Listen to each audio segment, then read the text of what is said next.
It's time for mid-season awards, and most of those awards run right through Indianapolis, just like the Combine. We'll talk about it here on Locked On NFL. The barbershop is open, and Tony Wiggins has a chair for you. He's ready with some real NFL talk. The local experts of Locked On bring their expertise, and Wiggy is ready with his clippers and shears. Sit down and enjoy. The new Locked On NFL starts now. Locked On Podcast Network. Your team every day.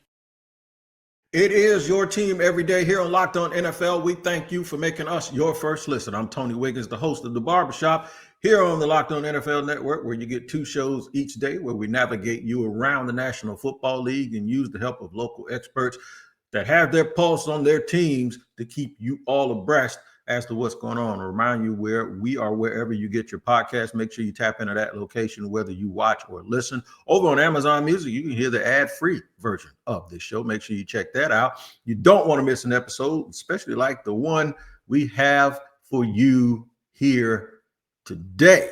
It is brought to you and sponsored by our friends over at Game Time. You need those tickets, man. You know where to go. Download the Game Time app, create an account, and use the code Locked On NFL for $20 off your first purchase. I have my buddy David Harrison from Locked On Commanders. He is here with us. We're going to run you through some of these mid-season awards. It's not quite mid-season. It's week 8, but we're halfway through week 8 and week 9. So we're right at that point on Wednesday where it technically is halfway through. We're going to talk in the third segment about how Miles Garrett is the Defensive Player of the Year. Surprise, surprise. So far, Coach of the Year is a 2-man race. One of them is in Indy. The other one is in New England. That's going to blow your mind, but it's true. Also, the MVP leaders, a running back and an unlikely quarterback, and then another unlikely quarterback that's probably going to get most improved player. So, Dave, we are not going to sit here and make the people wait. We're going to get right into it. First of all, give me this. Is it a quarterback award or is anyone else? Because Saquon Barkley had 2,000 yards last year and he didn't get it. Is it just a quarterback award? It's a quarterback award. And I mean, if you play a non-quarterback position, you have to set records. And I mean, not even record. You have to set records, and you got to set league records. And I think Saquon might have been able to do it last year, but you saw everything that he had to do and how much weight he had to carry for the Eagles just to be in the conversation.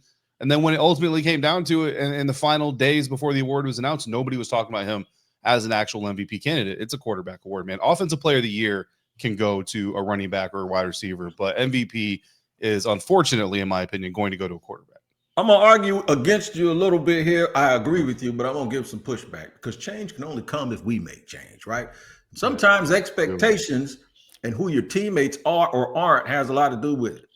I'm going to Indy. Then I want to talk about Jonathan Taylor here with Locked On Colts. All right, so let's look at Jonathan Taylor. So 153 yards rushing, which, again, I've talked about excellence exhaustion before. Like, that's kind of ho-hum for us to see from him before. But the most gaudy part of that is it was on 12 carries. Now, so he had an 80-yard touchdown, which, of course, adds a ton to it. But even still, that's 11 carries for 73 yards. Like, all right, so what you have in Jonathan Taylor is a dude that plays on a team that has low expectations. I have said from a talent perspective that he's the closest thing to Saquon Barkley. I actually said that 2 years ago at a fantasy football gathering because he can play with power and he can hit the home run at any time. The difference is he had to stay healthy. Now he's staying healthy. They got decent quarterback play.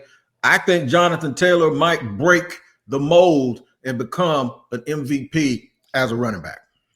Truthfully, I would love to see it. But truthfully, I think what's happening with Saquon Barkley this season is going to hurt Jonathan Taylor's case because you see the Saquon, not bad by any means, right? But not as good as he was last year. And when everybody wants to evaluate what's wrong with the Philadelphia Eagles, why is Saquon Barkley getting as involved or as effective? What do they point to? The offensive line. What does that lead to? The running back is a dependent position. The running back needs a solid offensive line. And the whole part of the MVP, right? The operative word there is value. What value do you bring to the team?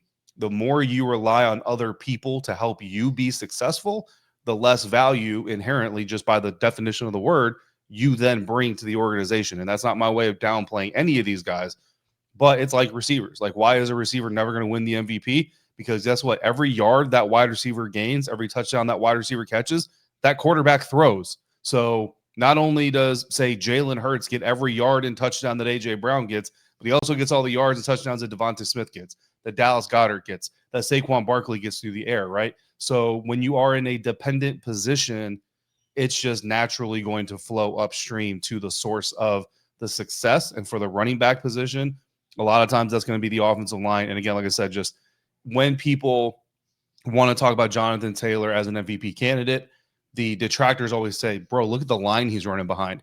And then they always look at Saquon Barkley as the next level and say, yeah, because when the Eagles now have a banged-up offensive line that can't block for Saquon, or they lost pieces in the offseason, Saquon isn't nearly as good as he was last year. So was he really as good as he was last year? And the thing that the league is never going to want, not that Saquon is a one-hit wonder, right?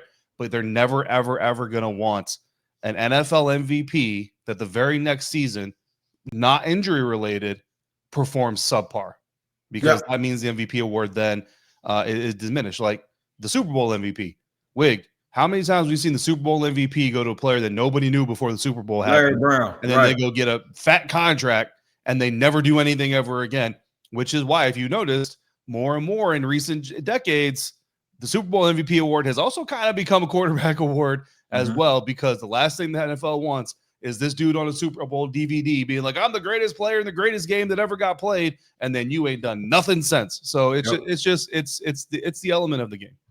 I'm going to get back to the quarterback of the Colts, because he is the quarterback of the team that actually leads the conference in records, and maybe the most surprising person. I'll get back to him at the top of segment too, but I'm going to put another quarterback in there, and it's another guy who nobody probably thought was going to be in this race. Listen to this. You want to know how good Drake May was in the second half of this game?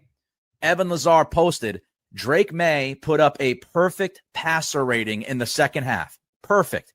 A 158.3 passer rating. That's what Drake May did against the best defense he's faced in the second half of this football game. Drake May in the second half today was 8 for 8, 114 yards, not one, not two, but 3 touchdowns. I said this yesterday. If two things could be true at the same time was a statement. It's the fact that Miles Garrett had 5 sacks in one game, and the quarterback that he sacked still ended up with a perfect passer rating at the end of said game. Yeah, listen, first of all, Locked On Pat's great job, always does a great job. And this should not take away from the point, and this is just my critical media mind thinking, right? Like, media literacy needs to be taught in every school at every age, That's a totally different discussion. But I like it when we, Wig, as media members, right, we're trying to like hammer home this point. So we bring all these data points. But brother, let me tell you something. When you sit here and you tell me, and again, I've seen Drake, so I understand the juice. But if I didn't see Drake May, as a critical media thinker, when I hear you say all these caveats, it's like the LeBron stats, right? Drake May in the second half of a game against the best defense he's played this season, he had this great thing. I'm just waiting for you to be like, it's like David Harrison on the one show he was on Wednesday before noon with a black co-host talking about football, specifying on a topic he's a subject of, and it was 85 degrees outside. Best performance ever. Like, bro, like when you qualify it that many different ways, you actually start to diminish the performance a little bit. But let's make no mistake about it. Cleveland Browns defense is not just the best defense the Pats have faced this year. They're the best defense in the National Football League. Absolutely. So I don't want to take away. Like I said, it's just media members laughing at other media members, because this is what we do. But and we both doesn't take away from the point. The point is 1,000% accurate. Yeah, he is 1,000% accurate. Big, huge surprise. But there's only one surprise that can out-trump that, but we can't give two people on the same team the same award. That's kind of what happened, in a couple of other situations like Lamar Jackson, Derrick Henry.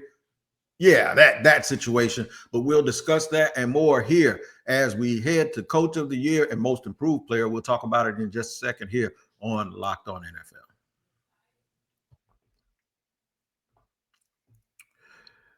All right, today's show is sponsored and brought to you by Mazda. That's right, Mazda crafts cars for those who do more than simply move. Listen, Mazda delivers confidence with every ride, with more IIHS Top Safety Pick Plus awards than anyone else as of August of this year. From footwork to breathwork, athletes sweat all the details. Mazda bring this Same intention to how we craft every model. You can feel Japanese craftsmanship in every detail, from the metallic accents to available Napa leather upholstery.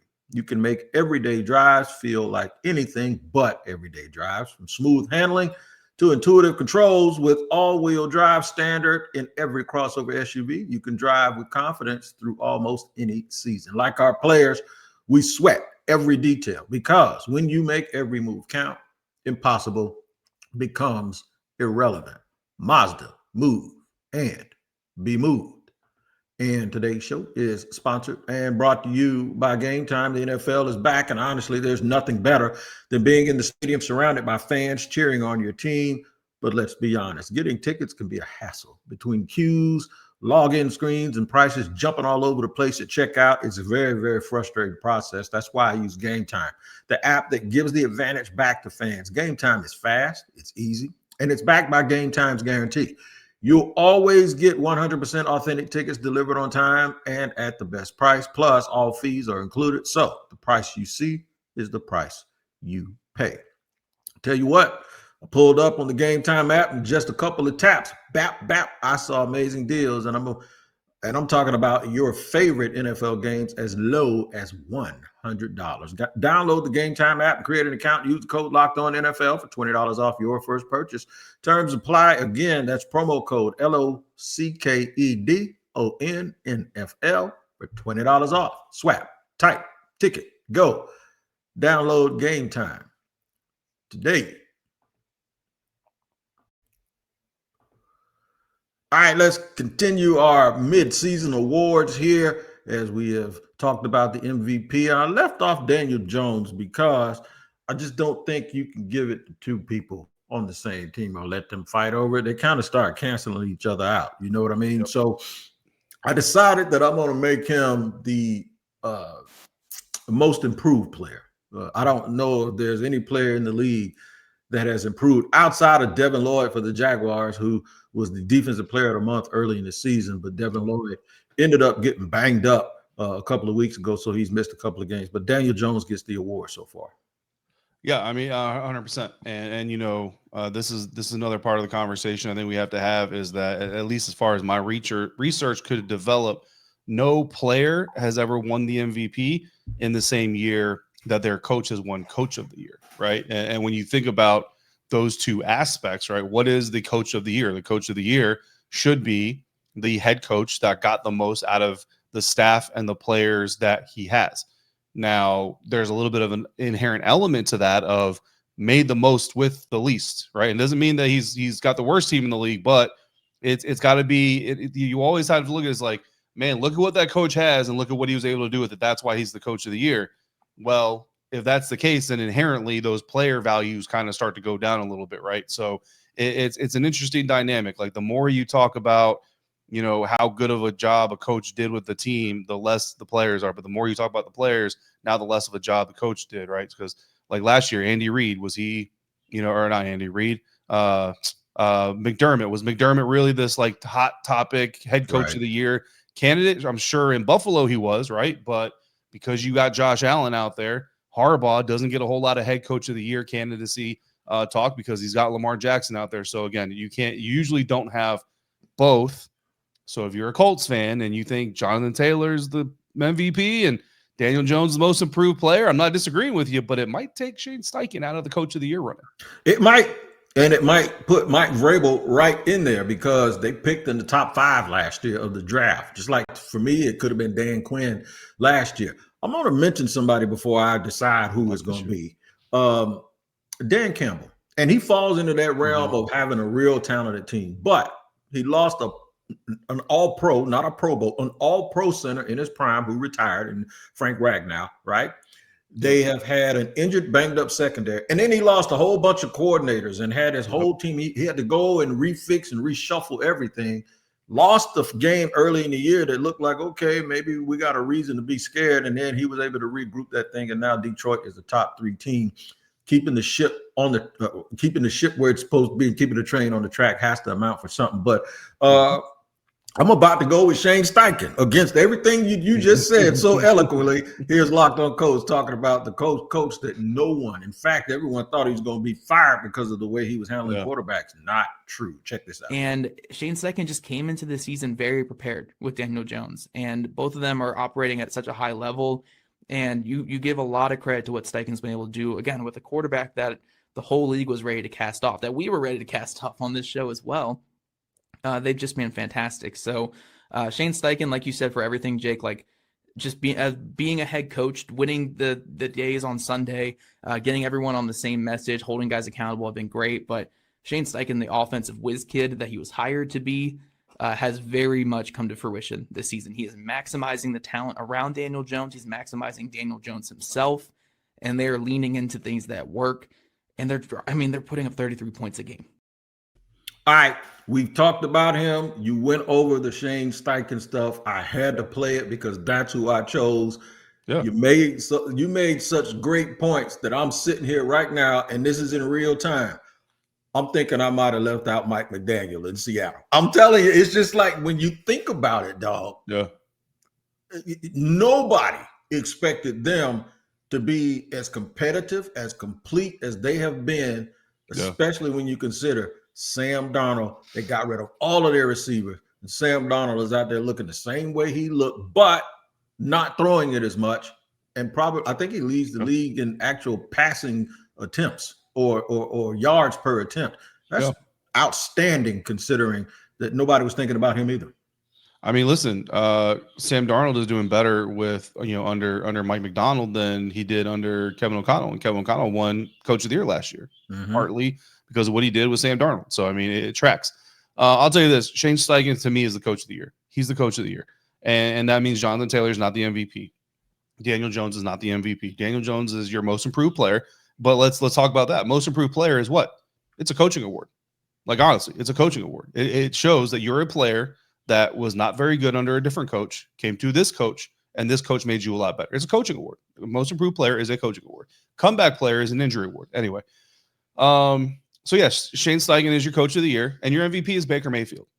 Your MVP is the quarterback of the Tampa Bay Buccaneers, a guy who has not had Mike Evans for most of the season, has not had Chris Godwin really at all for this entire season, lost Jalen McMillan, his number 3 receiver, before the season even started, lost countless starting offensive line snaps. His starting running back has been injured for weeks now, and he doesn't have a top-tier tight end. K-Don is good, but he's not a top-tier tight end, and he's doing it with a first-round rookie, Mecca Igbuka, who was supposed to be your team's 3rd or 4th receiver, and Mecca, I understand, is a front runner for offensive rookie of the year, but that tracks. Offensive rookie of the year receiver, MVP a quarterback. Baker Mayfield's your quarterback, or he's your MVP right now. You're all in my wheelhouse because you have essentially mentioned 2 players that we're going to talk about in segment 3. We're going to talk about our defensive player of the year, who also might be the MVP if the damn team could win some more games. And then, and then we're going to talk about our rookie of the year. We kind of already talked about him, but we're going to do it anyway again here on Locked On NFL. I'm Cody Rourke from Locked On Broncos, and this episode is brought to you by Peloton. Peloton is shaping the future of fitness with the brand new Peloton Cross-Training Tread Plus, powered by Peloton IQ. This is Peloton's most advanced equipment yet, giving you real-time guidance and endless ways to move, whether you're running, lifting, or you're cross-training with your favorite instructors like Alex Toussaint. It's training reimagined to make your workout more personal. Peloton is built for breakthroughs with features that help you plan, stay motivated, and hit peak performance. You can let yourself run, lift, flex, and go while Peloton handles all the rest. Plus, Peloton IQ provides real-time strength coaching, tracking your progress and suggesting weights that challenge you so you can get stronger. Plus, the new movement tracking camera, it counts your reps and corrects your form in real time, making sure every rep is safer and smarter. So let yourself run, lift, flex, push, and go. Explore the new Peloton Cross-Training Tread Plus at onepeloton.com. Moving and grooving with my man on here on a Wednesday on Locked On NFL. It is David Harrison from Locked On Commanders. Since we were just talking about Rookie of the Year, we'll get to that in just a second. We're going to talk about Defensive Player of the Year. My man David Harrison said they're not just the best defense that is Cleveland that young Drake May has played. They are the best defense in the league. Held the Green Bay Packers, who are one of the top 5 teams in the league and one of the top 3 or 4 offenses, to just 10 points. And if they had just an inkling of offense, they could be a very dangerous team. Here's my man Spencer German talking about a career day for Miles Garrett. Today was one of those days where you're sitting there and you're watching Miles Garrett do what he did. The guy had 5 sacks in this football game. 5. It's a franchise record. It's a career record.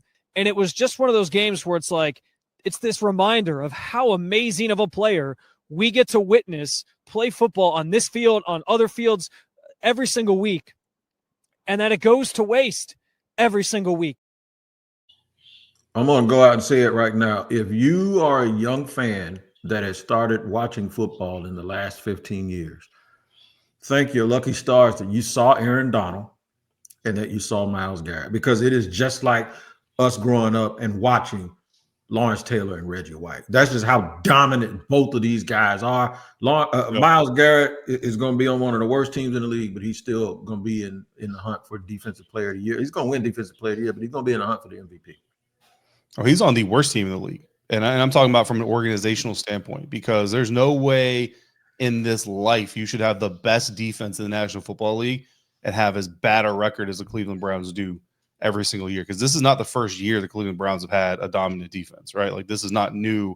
So, again, the fact that they have this dominant defense and can do nothing with it shows how bad that organization is. I say that while I also defend the job of the head coach there in Cleveland on other episodes. But anyway, that's a totally different discussion. Listen, and I'm not saying Spencer was doing this. The days of me feeling bad for Miles Garrett are over, because Miles Garrett had his opportunity to put his foot down. You just wanted him to come to Washington. That's what it's not even about Washington. It's about him standing on business saying, I am sick of being a loser. And then, no, I'm not. I just wanted a whole lot of money. And now he's the biggest loser. So every time I hear about, oh, Miles Garrett was mad about this, Miles Garrett, no, stop being mad. Stop being mad. I'd try to bring you a coat in the winter, and you said, no, I don't need that coat. Now you're standing outside bitching because it's cold. I don't want to hear it. Here is why Miles Garrett is not the Defensive Player of the Year, Wig. I'm just sitting here laughing. He is not the Defensive Player of the Year because Miles Garrett has been in this defense under Jim Schwartz for 4 seasons now. 23, 4, 5. 3 seasons now. I'm stupid. 3 years now he's been in this defense, right? So he's had this defense. He was around for training camp. I don't know how much he participated. Doesn't matter. He was around for training camp. This is his defense. This is a Miles Garrett defense. However, Michael Parsons was not there in training camp. Michael Parsons has not been in this Green Bay Packers defense for years, and this defense was not orchestrated to surround Michael Parsons. Yet Michael Parsons is leading the league in pressures. Michael Parsons is wrecking every single game that he's a part of for the Green Bay Packers because he is the most single dominant and effective defensive player in the league, even if the New England Patriots forgot how to shift protection towards Miles Garrett and how to throw the ball quickly and let Drake May get sacked 5 times in one game. That is why Michael Parsons is the Defensive Player of the Year. And, oh, by the way, Michael Parsons said, hey, I'm going to stand on my business, and I know what I'm worth, and I'm not going to be the biggest loser in the NFL. And they called his bluff. The Dallas Cowboys called his bluff, and he's out there showing why he stood on that business in the first place. The Green Bay Packers came and offered Michael Parsons a coat when it was cold outside. He said, thank you for that coat. Now it's going to be real nice and warm up here in Green Bay. Yep. And for the record, Michael Parsons did say the only guy he'll say is better than him is Miles Garrett. Yeah. He ain't going to say it, but he ain't going to argue with you, basically. I'm paraphrasing. If you say that, I ain't going to argue with you. But, yeah, Miles Garrett did pull the, I can't take this no more. I'm leaving. This is just not what it is. Hey, we got this for you. Okay, I was just playing. I can go ahead and I can put up with it. Yeah, that's a lot to put up with it. Rookie of the Year. Looked around, and I don't know why I was looking so hard because you just said it yourself. Losing all of those wide receivers. They did it last year. They lost their top 2, and then a rookie stepped up in McMillan for Tampa. But now he ain't even there, right? Yep. Tampa's still ticking and rolling along and being competitive even in the games that they lost. And that has a lot to do with the kid that comes from what they refer to as wide receiver U, that is a Mecca Igbuka. Here's James Yarko from Locked On Bucks. He is now the first player in NFL history to have 25 or more receptions and at least 5 touchdowns in his first 5 NFL games. He now has the most receiving yards of any player in a single game this season after bringing in 7 receptions on 7 targets for 163 yards. We knew he was hyped to return home and play in front of his friends and family, but this was an absolute clinic. Listen to me. A lot of times people call something wide receiver U or DBU, and it's like, well, he was only the 3rd or 4th option on that team all the way until he was a junior in college. I don't care. The kid was the best receiver in high school when he came out of Washington State. Stop it. And guess what? Newsflash. All of those receivers from Ohio State have turned out to be really, really good. And ain't none of them better than the kid they got up there right now who can't even get in the draft in Jeremiah Smith. But Mecca Igbuka, along with Jackson Smith and Jigba, are showing you that Brian Hartline knows what the hell he's doing when it comes to preparing wide receivers for the National Football League. Hey, man, look, you ain't going to get no arguments out of me, okay? I think you made a lot of great points, Wig. I love Terry McLaurin coming out in the 3rd round, showing people they're sleeping on Ohio State receivers. Chris Olave, Garrett Wilson doing their thing. Jackson Smith and Jigba out there doing his thing so that Mecca Igbuka could do exactly. And Jeremiah Smith, and don't forget Carnell Tate. So you're not going to hear any arguments from me, ladies and gentlemen. Brandon Ennis, they got a bunch of them. That is the Ohio State Buckeyes football team, specifically future NFL head coach Brian Hartline. All right, we're going to see about future NFL head coach. Speaking of head coaches, we might do a show tomorrow about coaches that should be fired. They already got one of them about to paint down in Tennessee, but there's a whole bunch. Every time I do that, though, the coach that I mentioned wins a game. Like Mike McDaniel, they won a game they weren't supposed to win. And then they're talking about people out there talking about KOC is in trouble up in Minnesota. Hey, do me a favor. Talk about DQ. Talk about DQ. We got Mike McDonald coming to town Sunday night. Talk about DQ getting fired so that we can get that mojo. I need to get off this losing streak, brother. Yeah, we'll do that. That's what I'm going to do then. I'll do that tomorrow. Me and Chris Carter right here on Locked On NFL coming through in the barbershop at about 2 o'clock. Tyler Rowland's going to wake you up with a double shot of espresso early in the morning with all of the things, including a preview possibly of the Thursday night game. And any breaking news, you'll get that early in the morning from Tyler Rowland. Hey, man, it's always fun when David Harrison stops by. It's always fun when you guys stop by. We appreciate you. We don't take you for granted. Thank you very much. He's holding that Ohio State helmet up in case y'all can't see. We don't take y'all for granted, and we do the best we can to entertain you, and hopefully we did that today. We'll see you next time here on Locked On NFL. Take care.